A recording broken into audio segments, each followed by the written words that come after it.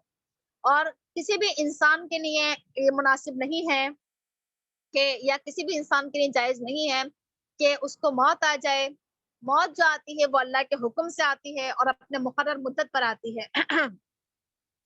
دیکھیے ہر انسان کا موت کا وقت مقرر ہے. کبھی بھی انسان کو یہ نہیں سوچنا چاہیے کہ جب ہم میدان جنگ میں جائیں گے تبھی ہمیں موت آئے گی, جب ہم جنگ لڑیں گے, جہاد کریں گے تبھی موت آئے گی. موت تو انسان کو گھر میں بھی آ جاتی ہے, اپنے بستر پر آ جاتی ہے, اپنے کمروں میں آ جاتی ہے نا. تو کبھی یہ نہیں سوچنا چاہیے کہ صرف کیا ہے میدان جنگ میں ہی موت ہے. اس لیے کیا ہونا چاہیے, بہت ہمت کے ساتھ, طاقت کے ساتھ نکلے, لڑنے کے لیے نکلے, اور یہ سوچ کر نکلے کہ موت تو کیا ہے, اس کا ایک وقت مقرر ہے, جب آنا ہوگی تبھی موت آئے گی. تو موت سے ڈرنا نہیں چاہیے. آگے کہا جا رہا ہے کہ جو دنیا کا بدلہ چاہتا ہے ہم اسے دنیا کا بدلہ دے دیتے ہیں, جو آخرت کا بدلہ چاہتا ہے ہم اسے آخرت میں بدلہ دیتے ہیں, اور ہم شکر کرنے والوں کو جلدی ہی بدلہ دیں گے. دیکھیے کبھی ہم کوئی بھی کام کریں تو ہم صرف یہ نہ چاہیں کہ ہمیں اس کا بدلہ دنیا میں مل جائے. اگر ہم صرف دنیا ہی چاہتے رہیں گے تو ہمیں دنیا دی جائے گی, لیکن اگر ہم آخرت چاہیں گے تو آخرت ملے گی. اب یہ ہمارے نیتوں پر ڈیپینڈ ہے کہ ہم کوئی بھی عمل کس لیے کرتے ہیں, دنیا کے لیے کرتے ہیں یا آخرت کے لیے کرتے ہیں. آگے کہا جا رہا ہے کہ کتنے ہی نبی ایسے ہیں جنہوں نے جنگ کی اور ان کے ساتھ بہت سے اللہ والوں نے بھی جنگ کی, بس وہ کمزور نہیں پڑے ان مصیبتوں پر جو ان کو پہنچی اللہ کے راستے میں. وہ کمزور نہیں پڑے, وہ تھکے نہیں. اللہ تعالیٰ صبر کرنے والوں سے محبت کرتا ہے.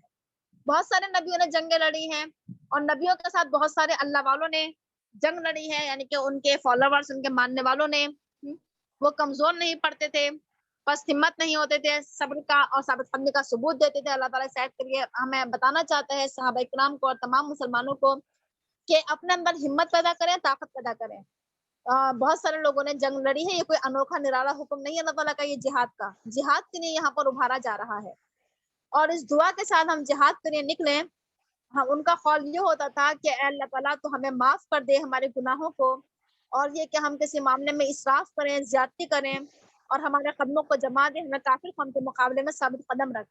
دیکھیے کوشش کے ساتھ ساتھ انسان کو دعا بھی کرنا چاہیے. ہم سے پہلے کے لوگوں کا طریقہ یہ رہا ہے کہ جب وہ دعاؤں کے ذریعے اپنے اندر ہمت اور طاقت لاتے تھے, اور اس موقع پر, جنگ کے موقع پر, اللہ تعالیٰ سے کہیں اللہ تعالیٰ تو ہمارے گناہوں کو معاف کر دے. اور یہ کہ ہمیں اسراف نہیں کرنا چاہیے, ایک تو کہ فضول خرچی بھی نہیں کرنا چاہیے, دوسرے کہ کسی بھی معاملے میں حد سے آگے نہیں بڑھنا چاہیے. اور اللہ تعالیٰ سے معافی مانگے کہ اگر ہم کسی معاملے میں حد سے آگے بڑھ جائیں تو اللہ ہمیں معاف کر دے. اور اپنے قدموں کی ثبات کے لیے اللہ تعالیٰ سے دعا کرنا چاہیے کہ اللہ تعالیٰ تم ہماری مدد کا فرما, کافر قوم کے مقابلے میں ہمارے اندر اتنی ہمت نہیں ہے. بس اللہ تعالیٰ ایسے لوگوں کو دنیا میں بھی دیتا ہے بدلہ, اور آخرت میں بہترین بدلہ دے گا. دیکھیے اگر ہم جب یہ دعا کرتے ہیں نا, یہ دعا بہت اچھی دعا ہے, ہم اس دعا کو یاد کرنے ہیں. اس کا فائدہ یہ ہوگا کہ دنیا میں بھی بدلہ ملے گا اور آخرت میں تو بہترین بدلہ ملے گا. اور اللہ تعالیٰ اچھے کام کرنے والوں سے محبت کرتا ہے, نیک کام کرنے والوں سے, نیکوکاروں سے محبت کرتا ہے. اے ایمان والو, اگر تم کافروں کی بات مانو گے تو کافر تو تمہیں ایڑیوں کے بل لوٹا دیں گے, پھیر دیں گے دین سے, اور پھر کیا ہوگا, تمہارا نقصان ہو جائے گا, خسارہ ہو جائے گا. اس لیے دیکھو مسلمانوں کو کبھی بھی کافروں کی اطاعت نہیں کرنا چاہیے, کافروں کی بات نہیں ماننا چاہیے. اگر انسان کافروں کی اطاعت کرنا شروع کر دے گا تو وہ دین سے ہٹ جائے گا, پھر جائے گا, اور اس کا اپنا نقصان ہوگا. اس لیے ہونا یہ چاہیے کہ اللہ تعالیٰ کو اپنا مولا بنائیں, اس کو اپنا مددگار, سرپرست بنائیں, کیونکہ اللہ تعالیٰ کیا ہے, بہترین مدد فرمانے والا ہے. آگے کہا جا رہا ہے کہ کافروں کے دلوں میں ہم جلدی ہی رعب ڈال دیں گے, ایک ڈر پیدا کر دیں گے ان کے دلوں میں, ایک مسلمانوں کے تعلق سے ایک دبدبہ پیدا کر دیں گے. کیوں؟ اس وجہ سے کیونکہ انہوں نے اللہ کے ساتھ شرک کیا, اور ایک ایسا شرک جس کے بارے میں اللہ نے کوئی دلیل نازل نہیں کی تھی. ایسے لوگوں کا ٹھکانہ جہنم ہے, اور ظالموں کا بدترین ٹھکانہ ہے. یہ اللہ تعالیٰ کی مدد ہے کہ اللہ تعالیٰ کس طریقے سے مدد کرتا ہے مسلمانوں کی, کافروں کے دلوں میں مسلمانوں کا رعب اور دبدبہ پیدا کر دیتا ہے. اللہ تعالیٰ کہہ رہا ہے کہ اللہ تعالیٰ نے اپنا وعدہ سچ کر دیا, جبکہ تم کیا کر رہے تھے, انہیں اللہ تعالیٰ کے حکم سے